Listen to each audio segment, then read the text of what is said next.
esquentou foi a corrida eleitoral. A pesquisa do Instituto Paraná coloca o governador José Ivo Sartori na liderança para a disputa nas eleições deste ano. Eduardo Leite, do PSDB, Miguel Rosseto, do PT e Jairo Jorge, do PDT, aparecem na segunda, terceira e quarta posição, respectivamente. Entretanto, eles apresentam números que os deixam tecnicamente empatados, se for considerada a margem de erro. Para analisar este cenário, está conosco o doutor em Ciência Política e professor de Relações Internacionais e Jornalismo da Unicinos, Bruno Lima Rocha. Professor, seja bem-vindo. Opa, boa noite, Vives. Bom, finalmente, acho que vamos ter agora, aqueceu a corrida eleitoral estadual, porque até então a gente falava pouco, se falava muito sobre a corrida presidencial e nada sobre aqui o estado do Rio Grande do Sul. O Instituto Paraná de Pesquisas aponta, então, o governador José Ivo Sartori, do MDB, lidera os 3 cenários estimulados com percentuais entre 28% e 29%. O que representa esse número no momento ainda incerto? Porque a primeira pesquisa, a gente tem ainda a possibilidade de ter novos atores, como Manuela Dávila, nessa corrida? Isso eu creio que não. Eu creio que o cenário está esse, né? A tentativa de reeleição de Sartori, Miguel Rosseto, Eduardo Leite, o ex-prefeito de Canoas, Jairo Jorge, e Luiz Carlos Reis dividindo o voto com o Sartori, uma base mais ou menos próxima. Interior do estado. Isso.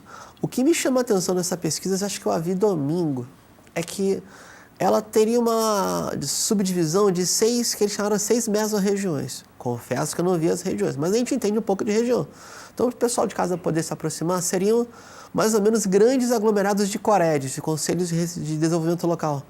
Então, interiorizando o voto e puxando na memória dos supostos eleitores, dos hipotéticos eleitores, a preferência pelo governador em alguns lugares do interior do estado não é tão surpresa. Isso eu lhe falo, não é nada científico, né? É informação de coxia de bastidores por estudantes, amigos que circulam, por exemplo, pelo interior ou circulam no entorno de secretarias de Estado e dizem que tem uma relação muito forte com um setor de prefeitos. E a gente sabe que a relação do prefeito para com o governador e o prefeito para com a sua dobradinha de apoio para federal e estadual é uma relação de barganha. Sim. Então, de repente, tem algum nível de atendimento a certas prefeituras de pequeno porte que pode estar implicando nessa preferência. Sim.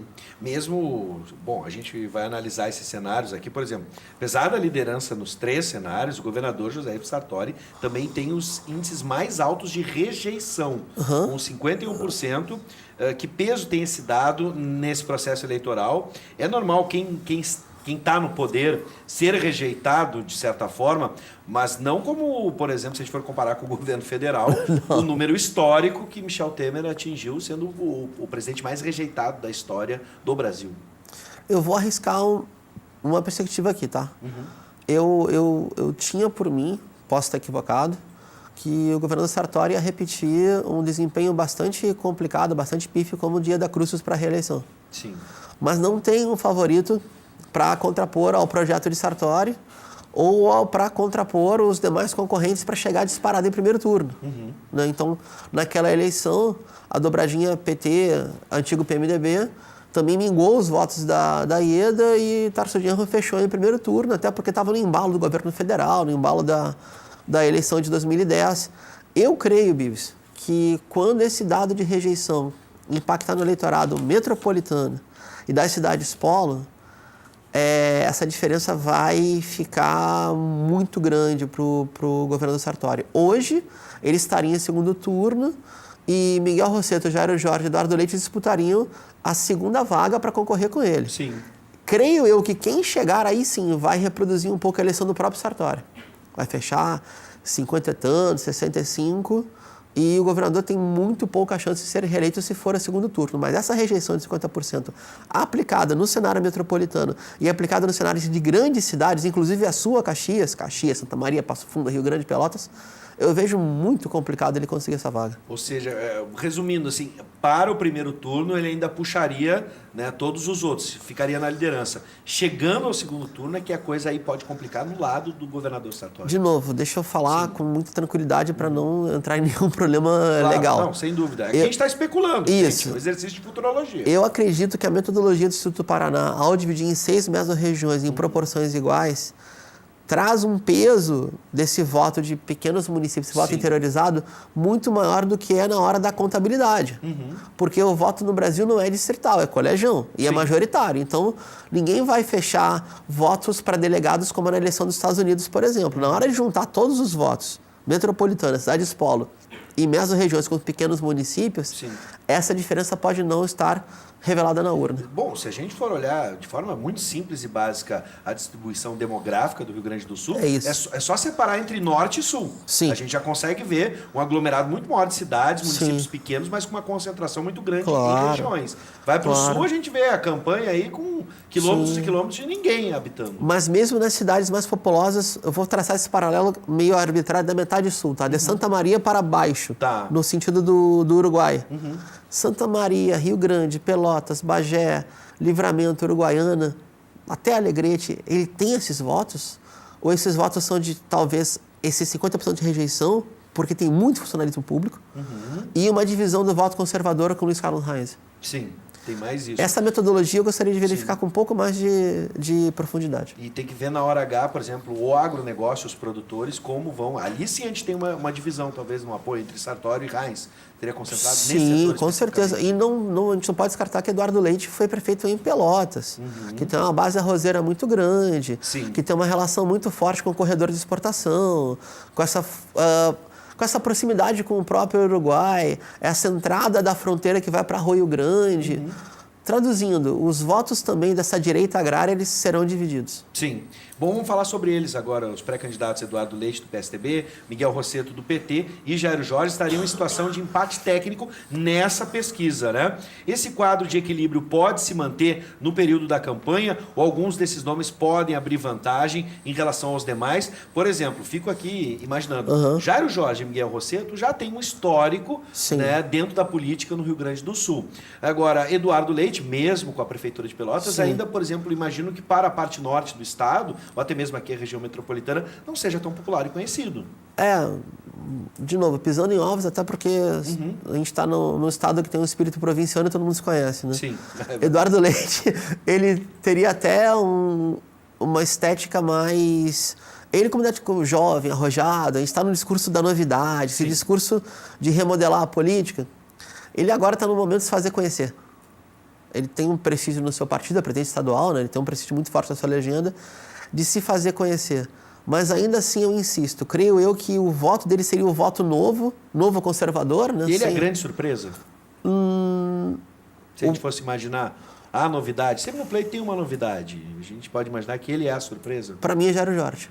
Jairo Jorge. Jairo Jorge por quê? Porque se a gente formos recordar as eleições internas do PT, quando o Jairo Jorge ainda era do PT, quando, eu vou botar uma aspas gigantesca, quando a esquerda tá, do PT ganha o diretório estadual, meio que já não possibilita tanto o avanço de Jairo Jorge no sentido de ser o sucessor de Tarso Genro. E aí, por caminhos outros, essa composição de aliança ele vai trocar de legenda.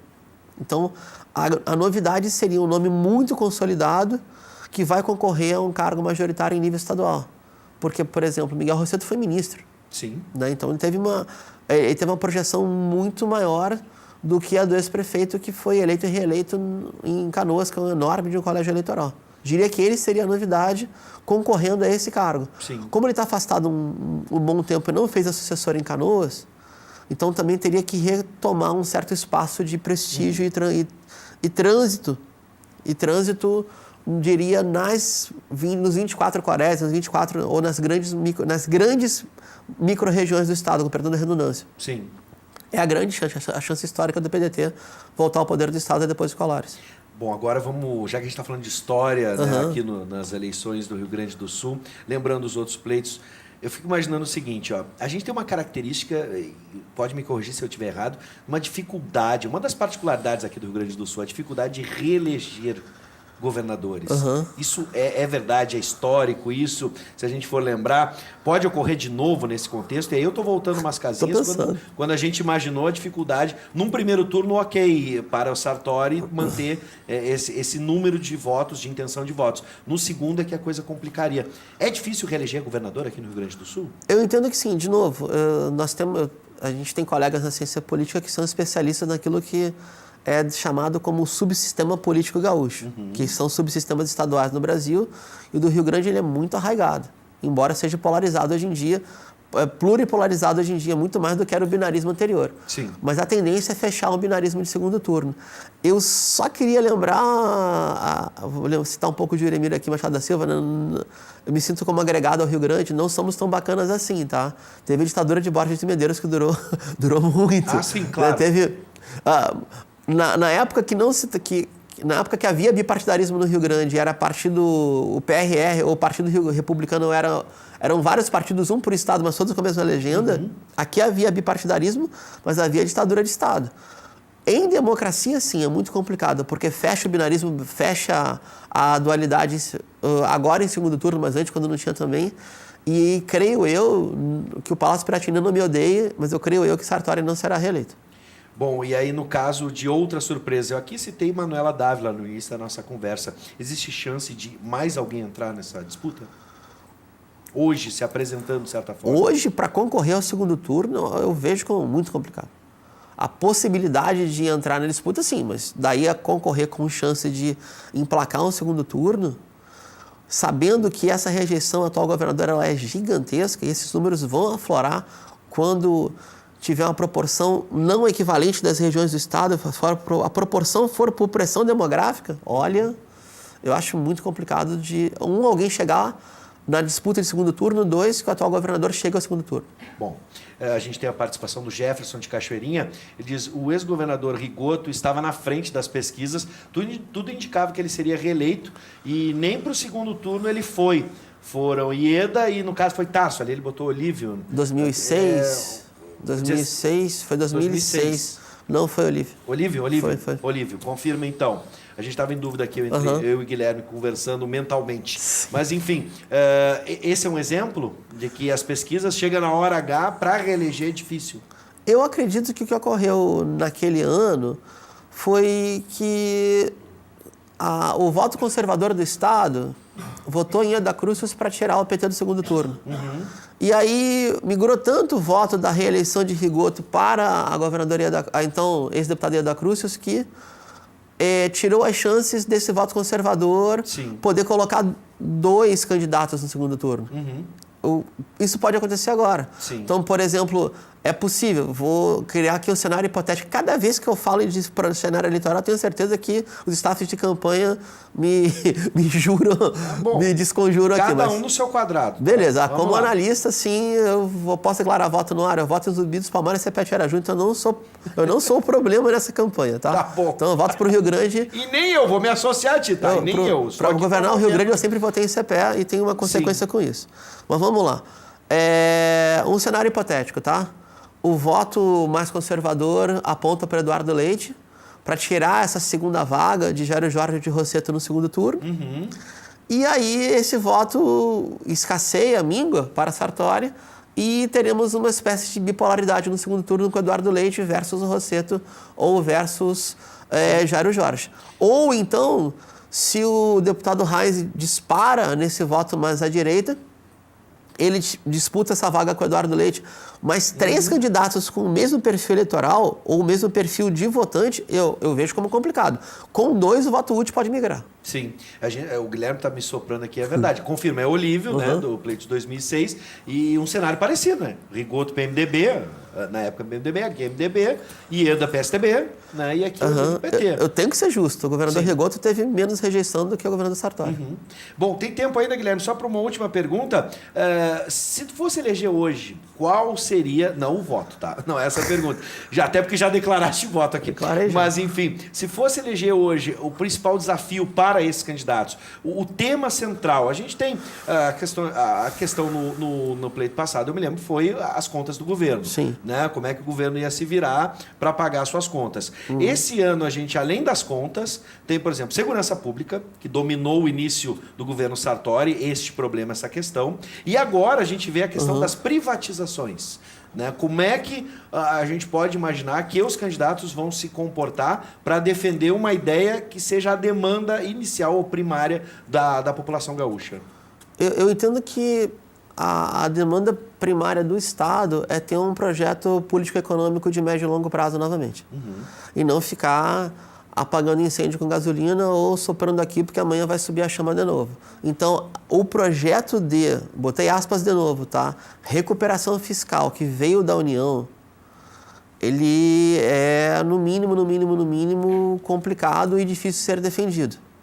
Por isso essa sanha privatista para poder fechar esse projeto de recuperação fiscal com a União. Então, a relação Rio Grande-União, a relação guerra fiscal e a relação de um projeto econômico de médio e longo prazo que desenvolva o Estado e consiga gerar emprego vivo e distribuição de renda seria a pedra-chave, sabendo que pela distribuição tributária do Brasil, que ela é muito injusta, ela é muito incorreta, ela é muito centralizadora, os estados têm poucas possibilidades de criar um desenvolvimento autônomo, como tinha, por exemplo, na época do governador Leonel Brizola, que criou uma série de estatais, etc. Ou mesmo no governo dos militares, como foi o projeto da Fazenda em 67, 72, de ter empresas fortes do Rio Grande. Sim. Sem um projeto de médio e longo prazo, Bibis, eu creio que essa eleição vai ser uma caça ao eleitor que sequer vai querer sair de casa. Bom, a pressa para fechar esse acordo é o seguinte, né? Fechou o acordo, fica a situação depois para os próximos governos. Fechou o acordo, o presidente ou a presidenta que vier assumir em 2019 vai estar também atado. Mas dificilmente vai conseguir fazer uma política de governadores até para confrontar Congresso ou confrontar esse ativismo judiciário do Supremo para mudar um arranjo nacional. Então, acredito eu que esse acordo assinado em 2018, agora tu vai dar risada, se o atual presidente da República não fizer o sucessor, dificilmente vai ser levado a cabo. Difícil, bom, enfim, né? O melhor foi o C, né? Se não vier o sucessor de Michel Temer. Ou alguém do grupo de confiança do ex-ministro Henrique Meirelles para poder bancar esse acordo que, no meu entendimento, tira a capacidade de governo dos estados. Bom, probabilidades são probabilidades. Sim. Mesmo que sejam 0,1%, ela existe. Enfim, né? Nada que impeça. Bom, professor, seja sempre bem-vindo. Obrigado pela análise. E a gente segue, porque essa é a primeira pesquisa. Com certeza vamos nos encontrar. Essa é a primeira e a do Instituto Paraná Pesquisa. É importante também salientar. Fica aqui a ressalva.